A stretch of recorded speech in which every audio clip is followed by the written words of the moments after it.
এখন সেই জায়গায় এসে আমরা না বলতে পারছি সাংবিধানিক সরকার, সাংবিধানিক ধারাবাহিকতা, আর আমরা বলতে যেহেতু ঘোষণা করি নাই বিপ্লবী সরকার, এই কথাটাও আমরা আজকে জোর দিয়ে বলতে পারছি না, কিন্তু বাস্তবে তাই ঘটেছে।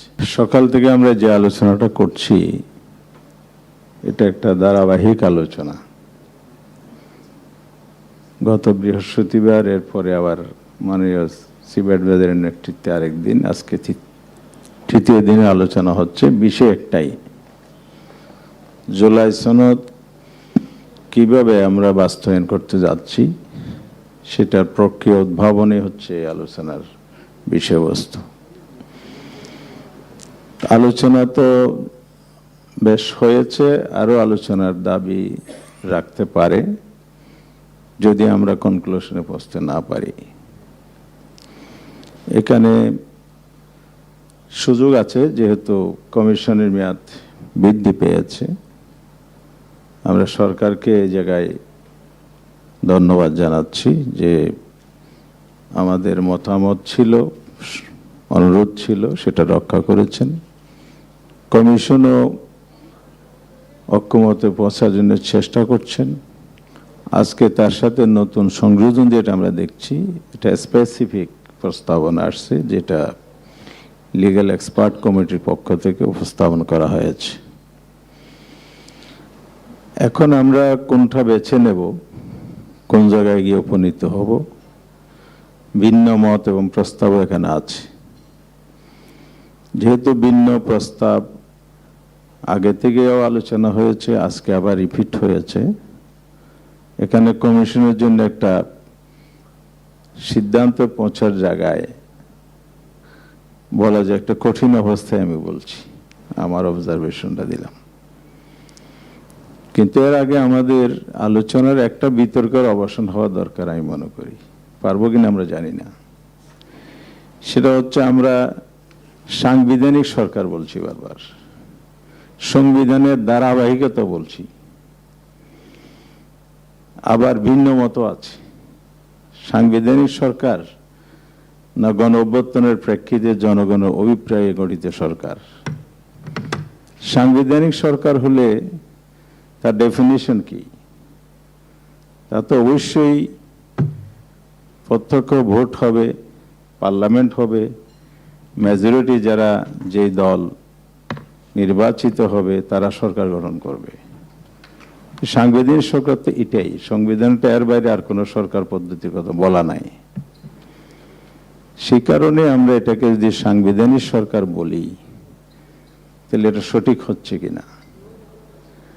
আবার আমরা বলছি যে আমরা তখন যেহেতু বিপ্লবী সরকার ঘোষণা দিই নাই, বিপ্লবী সরকারও বলতে পারছি না। কিন্তু বিপ্লবটা হয়েছে, ঘোষণা দিই বা না দিই বাস্তবতাকে তো মেনে নিতে হবে। বিপ্লব সংগঠিত হয়েছে মানে গণ অভ্যুত্থানের মধ্য দিয়ে যে পরিবর্তনটা এসেছে, এটা রেজিম চেঞ্জ হয়েছে, এটাই তো বাস্তব। এখন এটা গঠন প্রক্রিয়া কি ছিল, বেসিক্যালি দুটো জিনিস আছে। একটা হলো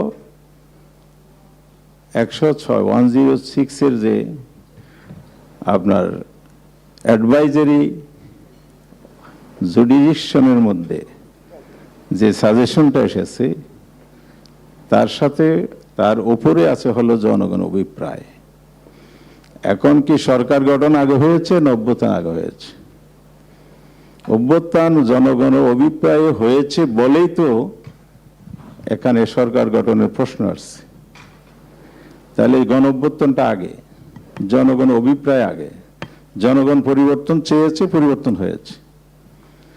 এবং সরকার প্রয়োজন, রাষ্ট্রপক্ষে দেশের আইন শৃঙ্খলা সরকার রক্ষা করবে, জনগণ নিরাপত্তা দেবে, যা যা সরকার দায়িত্বের মধ্যে পড়ে সেটা সম্পাদন করবে।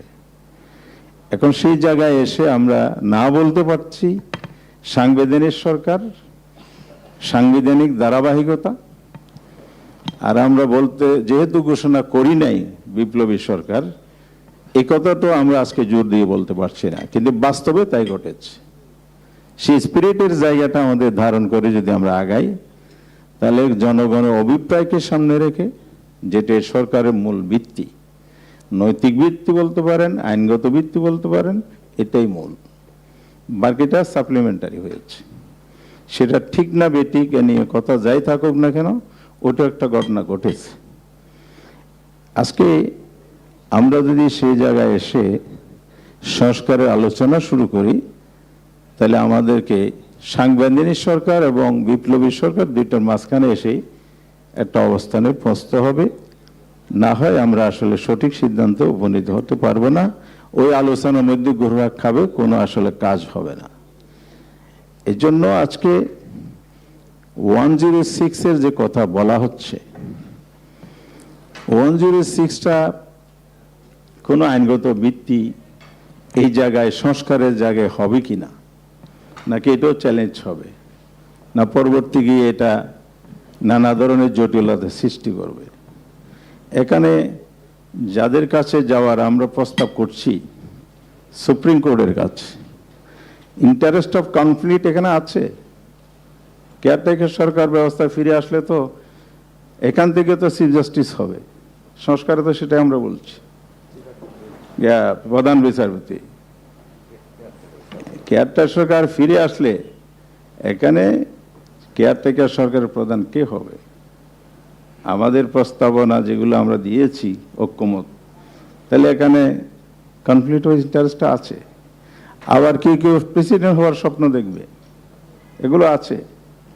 তাহলে এই জায়গায় যদি আমরা যাই, এখানে আমরা নিরপেক্ষ সমাধান পাবো, না কিছু প্রভাবিত, এখানে পেশা এবং ব্যক্তির ইন্টারেস্ট যখন, পেশাগত ইন্টারেস্ট যখন কনফ্লিক্ট করবে, ব্যক্তি ইন্টারেস্টটা সবসময় প্রাধান্য পেয়েছে। এই বিষয়গুলো হলো বাস্তব, এই ঝুঁকিগুলো আছে। সুতরাং আলটিমেটলি আদালতের যেই মর্যাদাটা আমরা দিতে চাই, সেটাকে আমরা প্রশ্নবিদ্ধ করতে যাচ্ছি কেন? এই হাউসে তো বহুবার আলোচনা হয়েছে সংস্কারের বিভিন্ন পয়েন্টে। আমরা আদালতকে আর প্রশ্নবিদ্ধ করতে চাই না। জাস্টিস খায়রুল হক সাহেব যা করে গেছেন তার পুনরাবৃত্তি ঘটে, এটা আমরা চাই না। আগামী দিনে কেয়ারটেকার সরকার কে হবেন, সেখানে নানা কথা এসেছে। এসব বিষয়গুলো যখন চলে আসে, তাহলে 106 এর ধারে কাছে যাওয়ার কোনো অবকাশ আছে বলে আমি মনে করি না। আমরা একসময় বলতাম, খায়রুল হক সাহেবের রায়ের পরে সরকার আদালতের গাড়ে বন্দুক রেখেছে, তার স্বার্থ আদায় করেছে, কেয়ারটেকার সরকার ব্যবস্থা বিলুপ্ত করেছিল। তা আমরা কি আবার সেই পথে হাঁটছি? পঞ্চদশ সংশোধনী বিদ্যমান রেখে আপনি কিসের সাংবিধানিক ধারাবাহিকতা রক্ষা করবেন? পঞ্চদশ সংশোধনী বহাল রেখে, যেটার বাংলাদেশের বর্তমান ক্রাইসিসের মূল কারণ এবং যেই সংকটকে কেন্দ্র করে যাবতীয় সংকটের জন্ম হয়েছে, তাহলে সেটা বর্তমান সংবিধানে আছে। এখানেই তো সংস্কার, বড় সংস্কার প্রয়োজন এবং প্রাসঙ্গিক অনেক ধারা আছে, সেগুলোর এখানে আছে। সাংবিধানিক বিষয় যদি আমরা সংস্কারের আওতায় না নেন, কিছু অধ্যাদেশ জারি করে অগুরুত্বপূর্ণ বা কম গুরুত্বপূর্ণ কিছু বিষয়কে আমরা অধ্যাদেশ দিয়ে বাস্তবায়ন করে দিলাম, নির্বাহী আদেশে দিলাম, তো এতে কি হবে? মৌলিক সংস্কার হবে? মৌলিক সংস্কারের জন্যই তো সরকার প্রতিশ্রুতিবদ্ধ। মৌলিক সংস্কার করার জন্যই তো 3 মাসের মধ্যে নির্বাচন হয়নি, ডিসেম্বরে নির্বাচন হয়নি, অনেকে দাবি করেছেন, সেই জায়গায় আবার সরে আসছেন। তাহলে এই বিষয়গুলো সামনে রাখলে আমরা যে মৌলিক সংস্কার চাচ্ছি, সে মৌলিক সংস্কার মানে সাংবিধানিক সংস্কার। সংবিধানের মৌলিক বিষয়গুলো সংস্কার করতে হলে পার্লামেন্ট পারবে না, কারণ বেসিক স্ট্রাকচার চেঞ্জ করা পার্লামেন্ট এখতিয়ার আছে কিনা, এটা আইনগত দিক আপনারা আমার সাথে বেশি বুঝেন, ইতিমধ্যে অনেকে বলেছেন। সুতরাং আমরা এই জায়গা থেকে যদি ঝুঁকিমুক্ত না হই, তাহলে রাষ্ট্রটা ভবিষ্যতে ঝুঁকিতে পড়ছে কিনা। কারণ এত একটা পরিবর্তনের পরে আমরা যদি সঠিক ওয়েতে যদি ওয়ার্ক করতে না পারি এবং আমরা যদি বাস্তবতা মেনে নিতে না পারি, তাহলে আমরা যে সংকট, সেই সংকটের মধ্যেই থাকবো। রাষ্ট্র ঝুঁকিতে পড়বে, জনগণও পড়বে, দেশের যে নিরাপত্তা সংকটের কথা বলছেন, এসব কিছু প্রশ্ন থেকেই যাবে। সেটার জন্য আমি বলতে চাই 106 কোনো সমাধান নয়। সমাধানের রাস্তা হচ্ছে দেশের স্বার্থে বলছি আমরা, জনগণের স্বার্থ আমরাও বলছি, অনেকেই বলেছেন। দেশের স্বার্থ কোনটা, জনগণের স্বার্থ কোনটা? দেশের জনগণ এবং আমাদের দেশ জাতি হিসেবে একটি কথাইতে আমরা ঐক্যবদ্ধ, ফ্যাসিস্টের পুনরাবর্তন আমরা চাই না। ফ্যাসিস্ট শাসকের আমলের যে সংবিধান, সে সংবিধানের ধারাবাহিকতা রেখে যদি আমরা সেই সমাধান খুঁজতে যাই, সে সমাধান আসবে না এখানে। সুতরাং জনগণের অভিপ্রায়ে যে সরকার গঠিত হয়েছে, সেই সরকারেই তার সমাধানের পথ বের করতে পারে। ঐক্যমত্য কমিশন সুপারিশ দিতে পারে, প্রয়োজনে আলোচনা আরও হবে। আমরা মাঝামাঝি কোনো পথ, জুনায়েদ সাকিব ভাই বলেছেন একটা মাঝামাঝি পথ বের করা যায় কিনা, এগুলো অল্টারনেটিভ অনেকগুলো ওয়ে হতে পারে। আর সে আলোচনা যেতে হলে আমাদের শক্তিশালী যে আইনি ভিত্তি, আমি মনে করি আজকে কমিশন যে প্রস্তাবটা দিয়েছেন এটাই সবচেয়ে শক্তিশালী ভিত্তি, কনস্টিটিউশন অর্ডার। এটা যদি হয় তাহলে জনগণের অভিপ্রায় সুপ্রিম ল, তার প্রেক্ষিতেই এই অর্ডারটা জারি হোক। সেটা আপনি জুলাই প্রক্লেমেশনের যে কোট করেছেন এটা করবেন না, আরও বেটার করবেন না, সরাসরি প্রেসিডেন্ট আদেশ করবেন, এগুলো আরও লিগ্যাল মোর এক্সিকিউটিভ বিষয়গুলো আরও ডিপিকে বিশ্লেষণ করতে পারে। কিন্তু মূল লক্ষ্য এটাই হওয়া উচিত যে কনস্টিটিউশন অর্ডারের ভিত্তিতেই জুলাই সনদের আইনি ভিত্তি হোক, সে ভিত্তিতে নির্বাচন যেতে হবে। আর এই কথা একজনকে বলেছেন যে 106 যে ক্রাইসিস মোকাবেলার জন্য সাজেশন নেওয়া হয়েছে, তখন তো প্রধানমন্ত্রীর এই পদ বা পদমর্যাদার কেউ ছিলেন না, এটা বেকন ছিল, শূন্যতা ছিল। এখন সেই শূন্যতা নাই। এখন তো প্রাইম মিনিস্টার সমমর্যাদায় প্রধান উপদেষ্টা আছেন, সরকারের উপদেষ্টা মণ্ডলী আছেন, রাষ্ট্রে একটি সরকার কার্যকর আছেন এবং দেশ পরিচালনা করছেন। তো সেই জায়গায় আমরা আবার ওখানে যাওয়ার তো সুযোগ নাই। সেটা গেলে তো আবার আমাদের আর্টিকেল 48-এর 3, সেখানে তো চিফ অ্যাডভাইজারের পরামর্শের কথা বলা আছে। রাষ্ট্রপতি চাইলেই তো প্রধান উপদেষ্টার পরামর্শ ছাড়া পারবেন না। তাহলে বোঝা যায় সরকার, রাষ্ট্র, প্রেসিডেন্ট, ঐক্যমত্য কমিশন সব মিলেই কিন্তু এখানে একটার সাথে আরেকটা জড়িত হয়ে যাচ্ছে। সে কারণে আমাদের আইনগত ভিত্তি যদি দিতে হয় তাহলে অবশ্যই আমাদেরকে কনস্টিটিউশন অর্ডার যেটা প্রস্তাব করা হয়েছে সে পথে হাঁটতে হবে। সেটা হলো আইনের প্রাথমিক ভিত্তি। চূড়ান্ত রূপে যে গণভোট বলা হয়েছে, পাবলিক যে সুপ্রিম অথরিটি হিসেবে, সুপ্রিম ল হিসেবে পাবলিক অপিনিয়ন কাজ করবে, সেটার প্রেসিডেন্স আমাদের দেশে একাধিকবার আছে। গণভোট আবার প্রশাসনিক বিষয় হয়েছে, কনস্টিটিউশনাল বিষয়েও গণভোট হয়েছে। আমরা যেগুলো সবসময় বলি, আবার 77-ও হয়েছে, লাস্ট 91-ও হয়েছে। তা আমরা সেই জায়গায় যাচ্ছি না কেন?